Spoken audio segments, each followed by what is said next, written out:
दोस्तों, आज 28 जुलाई 2024 है और मैं इस वक्त राजधानी दिल्ली में हूँ। गोविंदपुरी दिल्ली का एक बहुत ही मशहूर जगह है। वहाँ पे ऑल इंडिया पासमानदा मुस्लिम महाज का जो सेंट्रल ऑफिस है, जो नेशनल ऑफिस है, उसका आज इफ्तिताह यानी आज उसका इनॉग्रेशन हुआ है। और इस मौके पे थोड़ी देर पहले जो महाज के जो डेलीगेट्स थे वो बहुत सारे स्टेट से, राज्य से आए हुए थे।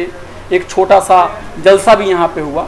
अभी हमारे साथ महाज के दो बहुत ही अहम पदाधिकारी, शारिक अदीब अंसारी साहब जो कि नेशनल वर्किंग प्रेसिडेंट हैं और डॉक्टर कलीम अंसारी साहब जो कि जनरल सेक्रेटरी हैं। दोनों जो बड़े पदाधिकारी हैं, इनसे हम एक ही सवाल पूछेंगे, उनकी राय लेंगे कि पासमानदा मूवमेंट में वो कब से जुड़े, पासमानदा मूवमेंट क्या कब से ये जो टर्म है ये राइज हुआ, ये पॉपुलर हुआ, और इनकी जो इनका जो संगठन है वो कब से काम करना शुरू कर दिया और क्या बदलाव इन्होंने इतने सालों में देखा। सर, आपका बहुत बहुत शुक्रिया। मेरा नाम शारिक अदीब अंसारी है। मैं रहने वाला मुरादाबाद पश्चिमी उत्तर प्रदेश का हूँ। रिगार्डिंग जो आपका सवाल है, पासमानदा मूवमेंट कब से राइज हुआ, इसमें बहुत लोगों को गलतफहमियाँ हैं कि अली अनवर साहब ने शुरू किया। ये गलतफहमियाँ मिटाने का वक्त है। अली अनवर साहब हमारे रिस्पेक्टेड, हमारे मोहतरम, हमारे बहुत बड़े लीडर हैं, रहनुमा हैं, इसमें कोई शक नहीं। वो हमारे बड़े हैं, मोहतरम हैं। लेकिन पासमानदा मूवमेंट की शुरुआत डॉक्टर कामिल कुरैशी और अब्दुल माजिद अदीब अंसारी जो मेरे वालिद थे मरहूम, उन्होंने शुरू की। एक बार फिर से नाम बताइए। उनका नाम डॉक्टर कामिल कुरैशी और डॉक्टर अब्दुल माजिद अदीब अंसारी, मुरादाबाद, मरहूम, इंतकाल हो चुका है उनका, मेरे वालिद। ये इसके ऑल इंडिया तबकाती मुस्लिम पासमानदा मुस्लिम फेडरेशन 1978 में बनाई गई थी, जिसका एक बड़ा जलसा तालकटोरा इंडोर स्टेडियम को 14 जुलाई बरोज़ बुध 1979 को हुआ था, जिसमें लेट मुख्यमंत्री हेमवती नंदन बहुगुणा आए थे। तो ऑल इंडिया तबकाती पासमानदा मुस्लिम फेडरेशन, पासमानदा वर्ड पहली बार वहाँ इस्तेमाल हुआ था। मतलब आप कह रहे हैं कि 1978 में पहली बार हुआ जी। और उसकी इसका डॉक्यूमेंट्री प्रूफ मैं आपको भेज दूंगा। एक किताबचा मेरे पास है 4 पेज का, वो मेरे पास है, आपको मैं व्हाट्सएप भी कर दूंगा घर जाके। उसका हिंदी का ट्रांसलेशन भी आपको मैं नहीं, मुझे उर्दू आती है, आप उसी में अब मैं उर्दू भेज दूंगा आपको, आप उसको पढ़िए। ये जो लोग कहते हैं कि 90s में पासमानदा अल्फाज हुआ, ये झूठ है, फरेब है, मक्कारी है, अय्यारी है। इसका पहला इस्तेमाल 1978 में मेरे वालिद मरहूम अब्दुल माजिद अदीब अंसारी ने किया था, जो मुरादाबाद के थे, जिसमें और लोग आसाम के थे शामिल, बिहार के थे, क्योंकि झारखंड उस टाइम बना नहीं था, अहमदाबाद गुजरात के थे, मध्य प्रदेश के थे, उत्तर प्रदेश के थे, आंध्र प्रदेश के थे, और तमाम कुल हिंद के लोग शामिल थे, जिसका जलसा 14 नवंबर 1979 बरोज़ बुध तालकटोरा इंडोर स्टेडियम में होता। कोई भी जाके रिकॉर्ड चेक कर सकता है। अच्छा, ये बताइए 1978 से पहले जो भी बैकवर्ड क्लासेस के जो मुस्लिम्स थे या जो भी दलित मुसलमान थे, अभी तो SC स्टेटस उनको मिला नहीं है, लेकिन समाजी तौर पे उनकी हालत दलित के बराबर है, उन लोगों को किस नाम से पुकारा जाता था? देखिए, डिफरेंट तंजीमें मुसलमानों में पासमानदा के शिकार थी, उनके अलग अलग संगठन थे जो आज भी हैं। जैसे मोमिन कॉन्फ्रेंस की तारीख अपने आप में एक रक्षा तारीख है। मोमिन कॉन्फ्रेंस की तारीख अपने आप में वो तारीख है जो तक़सीम हिंद के खिलाफ थी, जिसके कायदीन जनाब आसिम बिहारी रहमतुल्लाह अलैह, जनाब अब्दुल क़य्यूम अंसारी रहमतुल्लाह अलैह हैं, और हमें उन पर नाज और फ़ख्र है, जिन्होंने जिना की टू नेशन थ्योरी को तत्कारा और सफोश किया, नकारा। आसिम बिहारी रहमतुल्लाह अलैह के नाम पर दुनिया में कहीं कोई स्कूल शामिल नहीं, इस्टेब्लिश नहीं है। मुरादाबाद शहर में मेरे वालिद मोहतरम अब्दुल माजिद अदीब अंसारी ने आसिम बिहारी के नाम पर एक स्कूल कायम किया, जो आज तक कायम है मुरादाबाद में। आप जाइए, देखिए उस स्कूल को। अच्छा, आप बताइए कौन सा ऐसा इलाका था, कौन सा ऐसा मरकज था जहां से आपको लगता है कि ये तहरीक, पासमानदा तहरीक उठी है? देखिए, पासमानदा तहरीक तो जब ही उड़ गई थी जब जिना ने टू नेशन थ्योरी का कॉल दी, डायरेक्ट एक्शन दे की तौर की, क्योंकि हिंदुस्तान का मुसलमान जो 88% है वो अशराफ नहीं है, वो अर्जाल और अजलाफ है। वो हिंदुस्तान का है, वो कन्वर्टेड मुसलमान है। उसे विदेशी मुसलमान जो है, ये सैयद शेख मुग़ल पठान से, इससे कोई लेना देना नहीं है। हम लोग हिंदुस्तान, हम लोग हिंदू थे, हम तो कन्वर्ट हुए हैं, हम तो कन्वर्ट ही हुए हैं क्योंकि हिंदुज़म में हमारे खिलाफ जातियाँ थी, ब्राह्मणवाद था, राजपूतों के जुल्म से, ठाकुरों के जुल्म से, बनियों के जुल्म से, ब्राह्मणों के जुल्म से हम लोग इस्लाम में आए। इस्लाम में आने के बाद हमें आश्वासन तो मिला कि तुम इक्वल हो, नमाज पढ़ने की आदत तो मिली, लेकिन हमारे साथ वही जातियाँ होती रही जो पहले से होती। आज भी वही जातियाँ हो रही, आज भी हम शादी नहीं कर सकते, आज भी हम एक दूसरे के साथ नहीं मिलते, हमारे कब्रिस्तान अलग हैं, हमारी मस्जिदें अलग हैं, हमारे हर चीज़ अलग है। नहीं, मेरा सवाल दूसरा था कि वो तो आपने हिस्टोरिकल पस मंज़र बताई, आपने एक तारीखी पस मंज़र बताया कि टू नेशन थियरी के खिलाफ में तारीख सामने आई, लेकिन आपको क्या लग रहा है कि वो जो सरजमी थी पासमानदा मूवमेंट की, वो बिहार थी या उत्तर प्रदेश थी या कोई और जगह थी? देखिए, क्योंकि आसिम बहरी रहमतुल्लाह अलैह और हज़रत क़य्यूम अंसारी रहमतुल्लाह अलैह बिहार के थे, जो हमारे कायदीन थे वो बिहार से थे। तहरीक की शुरुआत तो बिहार से हुई, लेकिन उसको तक़वियत वेस्टर्न यूपी के लोगों ने दी, क्योंकि वेस्टर्न यूपी दिल्ली से करीब था। सारे जो फंक्शंस दिल्ली में हुआ करते थे उसके माली अखराजात, उसके इकनॉमिकल अखराजात सारे वेस्टर्न यूपी के मुसलमान उठाया करते थे, पसमानदा तो वो तो सिर्फ आ जाया करते थे, लेकिन वेस्टर्न यूपी के मुसलमानों ने उसको तक़वियत दी, पैसे से, मास मूवमेंट से, धन से, बल से और ह्यूमन शक्ति से। अच्छा, कुछ लोगों का मानना है कि मंडल कमीशन के असर में पासमानदा मूवमेंट खड़ा हुआ है, कहाँ तक एक बात सही है और कहाँ तक गलत है? पासमानदा मूवमेंट तो 1934 से शुरू हुआ था, जब से आसिफ भाई रहमतुल्लाह अलैह ने शुरू किया।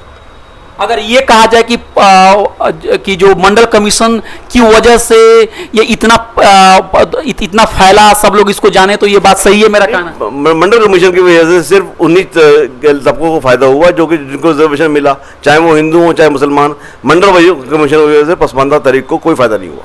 अच्छा, आप इस संगठन से बस इतना फायदा हुआ, जरूर हुआ मंडल कमीशन से कि हमें रिजर्वेशन ओबीसी कैटेगरी में मिला, लेकिन वो अभी तक इम्प्लीमेंट नहीं हो पाया। अच्छा, आपका जो संगठन है ऑल इंडिया पासमानदा मुस्लिम महाज, ये कितना पुराना है? आप इससे कब जुड़े?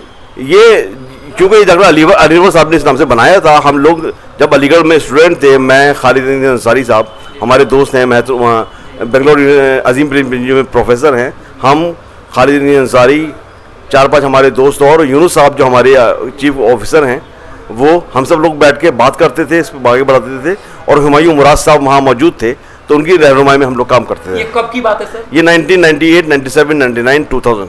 तो आप करें कि 98, 99 के करीब में अलीगढ़ में, मतलब ये जो आइडिया था ये क्रॉप अप कर दिया। अच्छा, और आप लोग इनफॉर्मली इतने सालों से काम कर रहे थे?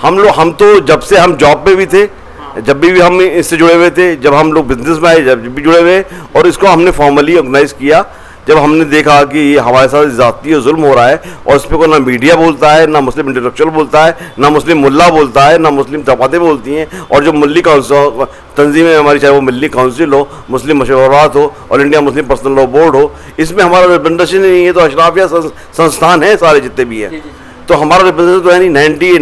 88% मुसलमानों का रिप्रेजेंटेशन इन संस्थाओं में नहीं है। कहते हैं मुस्लिम, इनका इस तंजीमों का नाम ये लोग चेंज कर दें, इन तंजीमों का नाम ये करें मुस्लिम अशराफिया संगठन, ऑल इंडिया मुस्लिम कहेगा Ashrafia personal law board, all India Muslim नहीं अशराफिया संस्थान मुस्लिम मशवरात, ये मिली काउंसिल ना करें। ये और जमात इस्लामी वाले जैसे राइट विंग मुस्लिम के हैं, जैसे हिंदू राइट विंग है, ऐसे मुस्लिम राइट विंग जमात इस्लामी वाले हैं, ये सब लोग नुकसानदेह हैं हमारे लिए, क्योंकि हम कल्चरली तौर से हिंदुस्तानी हैं। हम अरब से नहीं आए, हम सेंट्रल एशिया से नहीं आए, हम मिडिल ईस्ट से नहीं आए, हम लोग हिंदुस्तानी हैं। हमारा नेचर, हमारा खून हिंदुस्तानी है, हमारे जज्बात हिंदुस्तानी है, हमारे त्यौहार हिंदुस्तानी है, हर चीज़ तो हिंदुस्तानी है। सिर्फ हिंदू के सामने डराया ही जाता है ये मुसलमान है। हमने कोई बंधन नहीं तोड़ा, हमने कोई लफ्ज़ जिहाद नहीं किया, हमने क्योंकि सारे मंदिर तोड़ने वाले सब अशराफिया, सब रूरल अशराफिया, सारे जुल्म ज़ाती करने वाले सब अशराफिया लोग,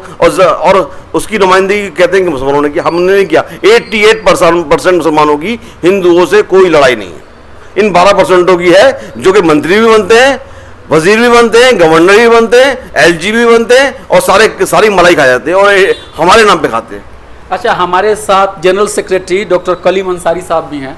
सर, ये जो पासमानदा जो लफ्ज़ है या जो ये तहरीक है, जो बात अभी हमसे शारिक साहब ने कही, आप उसमें कुछ इजाफा करना चाहते हैं, कुछ और चीज़ ऐड करना चाहते हैं?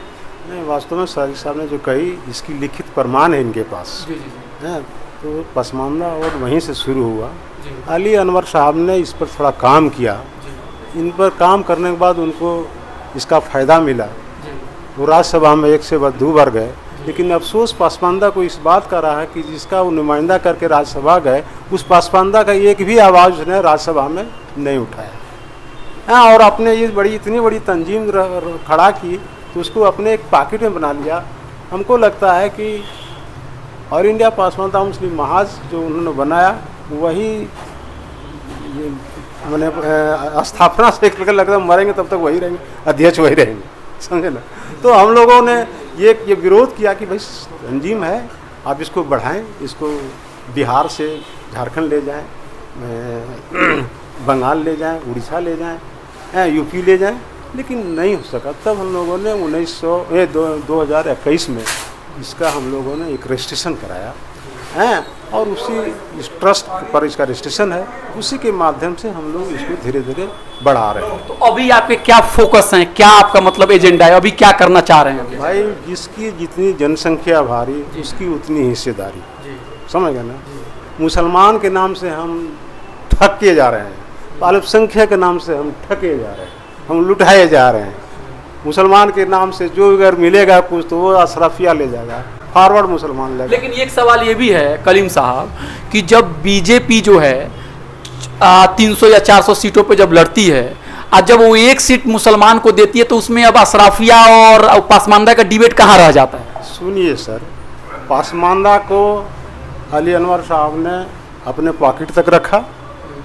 पासमानदा का वर्ड को तो भले दुश्मन ही रहा बीजेपी का या मोदी मेरा, लेकिन उसके वर्ड से ही आज हम इतना संगठित हो सके। दुश्मन ही ने हमको नाम दे के पुकारा तो हम सब जमा हो। लेकिन कोर्ट में पासमानदा, मैं पासमानदा उसका गुलाम नहीं। पासमानदा ने कभी डिसीजन नहीं लिया कि मैं बीजेपी को वोट दूंगा। पासमानदा ने नरेंद्र मोदी को यह बात बोली कि अगर मुझे अपनी हिस्सेदारी जो मेरी जनसंख्या है उतनी अगर मेरी हिस्सेदारी कोई सोचता है तो बीजेपी अछूता नहीं। तो क्यों नहीं दे रहे हैं? क्यों नहीं दे रहे हैं? तो मैं उस पर तो चल रहा है। देखिए कहीं कहाँ जहाँ ज़्यादा एक्टिव हैं, जैसे यूपी में हमारे लोग ज़्यादा एक्टिव हैं तो वहाँ पर कुछ हिस्सेदारी दी। आज पासमानदा के वर्ड का प्रधानमंत्री ने बोला ही नहीं, खाली उसने आज जो जिसको कहते हैं ना सैयदवाद, स्वर्णवाद जो हिंदुओं का है, उस तरह से सैयदवाद को कम से कम नरेंद्र मोदी ने बीजेपी से निकाल दिया। एक भी सैयद वहाँ भी नहीं। उन सैयदों की जहाँ जगह थी आज एक पासमानदा अच्छा, आप कह रहे हैं कि बीजेपी के अंदर में एक भी सैयद नहीं है, ऐसा बोले कि बीजेपी में एक भी मुसलमान नहीं है? नहीं, ऐसा काहे बोले? बीजेपी में मुसलमान है, पासमानदा जुट रहा है। अगर वो खाली सीट हो रहे, दानिश आजाद अंसारी किसके जगह पर है? लेकिन क्या सैयद के जगह पर राजा वसीम राजा के जगह पर दानिश आजाद अंसारी है। लेकिन उत्तर प्रदेश में तो मुसलमानों की आबादी आपको करोड़ों में है, तो ये एक को मंत्री बना देने से आपको लगता है कि सारे पासमानदाओं की आवाज? भाई कहते हैं भुटका भोला भुटका को अगर कोई कहीं खड़ा कर दे स्टेज पर तो वही कमाल है। हमको कोई नहीं पहचाना और मोदी ने हमको पहचान दिला दिया तो मेरे लिए वही शुक्रिया है। ठीक है, हम लोग का ये मांग है। हमने तो ये कहा कि बीजेपी, देखिए सारी सेकुलर पार्टियां जो हैं जिसको आज़ादी के बाद से हम वोट देते रहे हैं, देश का बंटवारा उसका भी मैंने विरोध किया कि भाई हम लोग हिंदुस्तान देश है, हम लोग रहेंगे। लेकिन जैसे आज़ादी हुआ तो सारे अशराफ मुसलमान आकर के वहाँ खड़ा हो गए। लेकिन सर अगर आप आज़ादी के बाद से अगर पार्लियामेंट में, लोकसभा में मुसलमानों की नुमाइंदगी को देखें तो वो 1977 तक 5 या 6% के करीब में थी, थोड़ा सा 77 और 80 में 10 के करीब गई और उसके बाद फिर आज गिरते गिरते 5 या 4 के करीब में आ गई है। तो ये भी तो इशू होना चाहिए। नहीं, वो तो आपका कहना सही है, लेकिन आप ये चीज़ देखिए, अभी तक मुसलमानों में 400 MP हुआ। मैं आज़ादी के बाद, अच्छा ठीक, 50 के बाद से, अच्छा ठीक, उसमें से 60 सिर्फ पसमानदा हुआ है। 400 में 60 ही सिर्फ 60 ही पसमानदा हुआ है, 340 वही लोग हुए। देखिए ऐसा है कि इसकी पसमानदा की प्राइम मिनिस्टर से शुरुआत जो हुई, एक प्रोग्राम 2013 में माननीय राहुल गांधी ने जवाहर भवन दिल्ली में कराया था जिसमें माइनॉरिटीज़ के इश्यूज़ के बारे में बात हो रही थी। खुर्शीद सैयद साहब उस टाइम कांग्रेस माइनॉरिटी के प्रेसिडेंट थे। इत्तेफाक से इनविटेशन मेरे पास भी आया था तो राहुल गांधी से मैंने वहाँ पर्सनली बात की थी। मुझे उम्मीद थी कि राहुल गांधी पसमानदा मूवमेंट के बारे में बात करेंगे, लेकिन उनके वहाँ से कोई जवाब नहीं आया। एक खत जब प्राइम मिनिस्टर नरेंद्र मोदी बन गए तो 2017 में मैंने प्राइम मिनिस्टर मोदी को लिखा था, क्योंकि वो प्राइम मिनिस्टर हैं तो उनको नहीं लिखूंगा, किसे लिखूंगा। भुवनेश्वर के कॉन्क्लेव में बीजेपी 2017 में प्राइम मिनिस्टर नरेंद्र मोदी ने पहली बार पसमानदा शब्द का इस्तेमाल किया था। उसके बाद प्राइम मिनिस्टर ऑफिस से मुझे कॉल आया और इसके बारे में कहा गया आप प्रेजेंटेशन दीजिए। प्रेजेंटेशन भेजा गया, ट्वीट्स किए गए, लेटर लिखे गए, पर्सनली प्रेजेंटेशन दिया गया। प्राइम मिनिस्टर के कार्यालय के अधिकारियों ने प्रेजेंटेशन देखा और वो प्रेजेंटेशन प्राइम मिनिस्टर को दिया। प्राइम मिनिस्टर ने फिर वही बात हैदराबाद में कही, हैदराबाद से वो बात भोपाल में कही, भोपाल से वो बात दिल्ली के एमसीडी हॉल में गई और फिर वो लाल किले से गई, 15 अगस्त को गई और फिर वो बात चली आ रही है। एटलीस्ट किसी प्राइम मिनिस्टर ने, जब पंडित जी से लेकर नरेंद्र मोदी तक एक प्राइम मिनिस्टर तो हुआ जिसने हमारी पसमानदाओं की बात सुनी और कही, इसलिए उनका धन्यवाद। और किसी प्राइम मिनिस्टर ने, इंदिरा चौधरी साहब भी रहे, इंदिरा जी भी रही, गुजराल साहब भी रहे, देवेगौड़ा जी भी रहे, सब किसी ने हमारी कोई बात नहीं कही। तो आपकी बातों का क्या कुछ लोग ऐसा अर्थ लगाएं, माने लगाएं कि आज पासमानदा महाज जो है, जो आपकी तंजीम है, वो समझ रही है कि उसका सबसे बड़ा हितैषी कोई है तो बीजेपी ही है?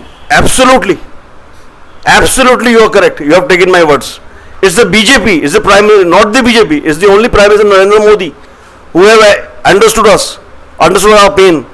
अगर नरेंद्र मोदी प्राइम मिनिस्टर हमारी बात नहीं करते तो हम आज यहाँ बैठे होते, या आप मेरा इंटरव्यू ले रहे होते? नहीं ले रहे होते ना। It's due to prime minister.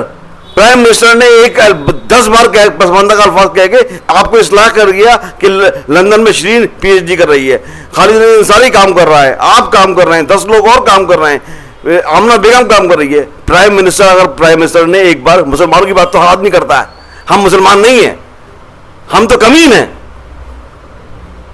हम तो अमीन तो वो लोग हैं ना, सैयद शेख मुगल पठान जिन्होंने पाकिस्तान बनाया, और आज हिंदू हमसे गाली बकता है कि उन्होंने पाकिस्तान बनाया, हमने पाकिस्तान नहीं बनाया। हम तो कमीन हैं, हम तो कमीन हैं।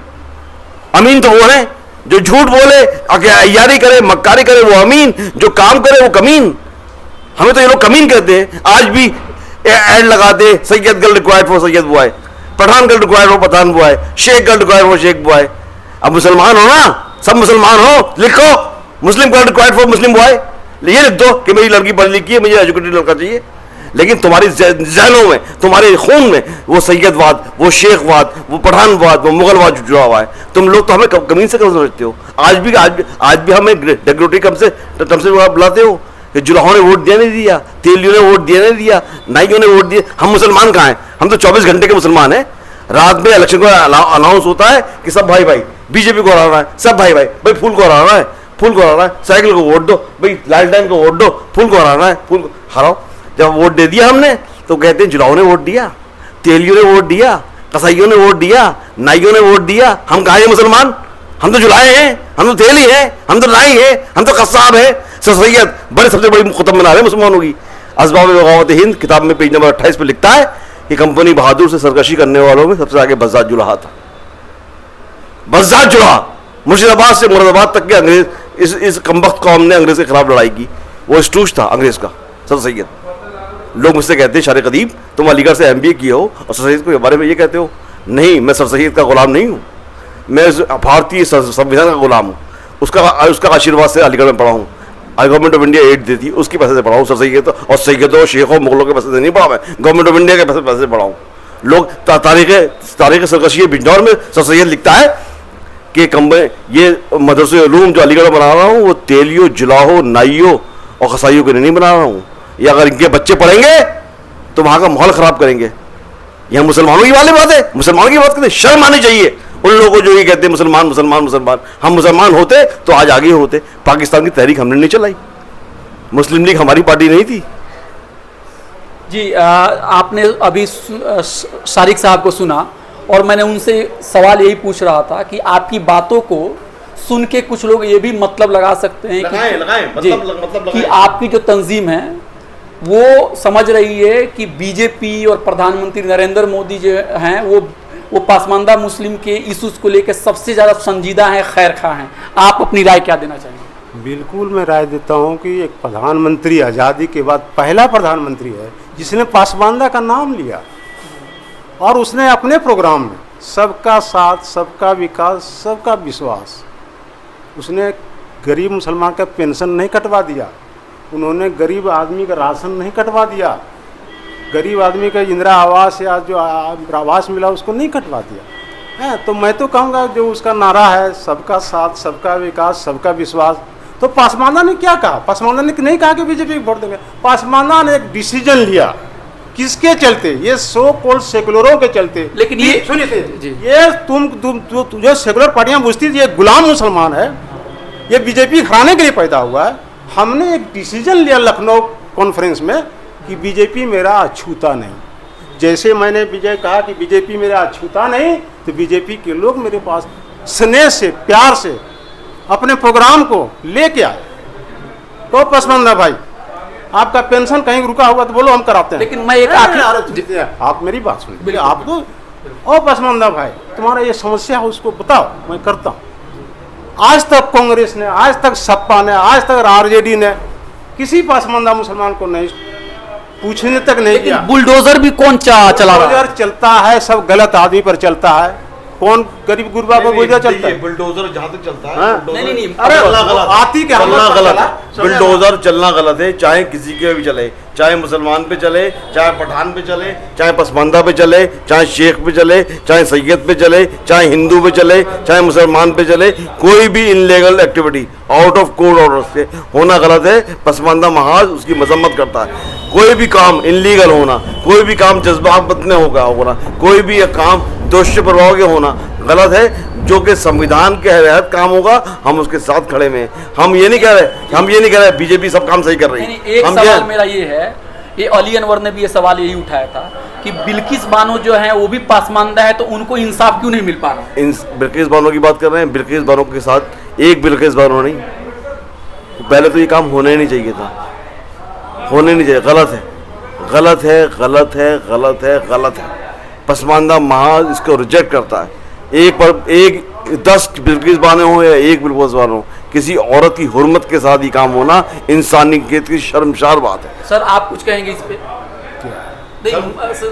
मतलब सवाल ही, अरे भाई, किसी के साथ भी जायजती होता हो, चाहे पासमानदा को, चाहे सौरन के साथ हो, गलत है।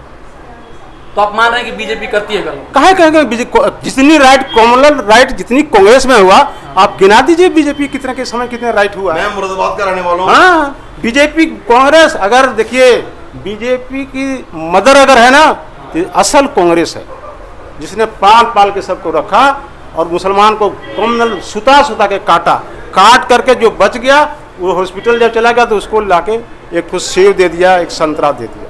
यही कांग्रेस ने किया। कांग्रेस ने जितनी सताया पसमानदा को, आज तक कोई पार्टी नहीं। बस एक लीडरशिप कांग्रेस ने दी पसमानदा मुसलमान को, जनाब ज़ियाउर रहमान अंसारी।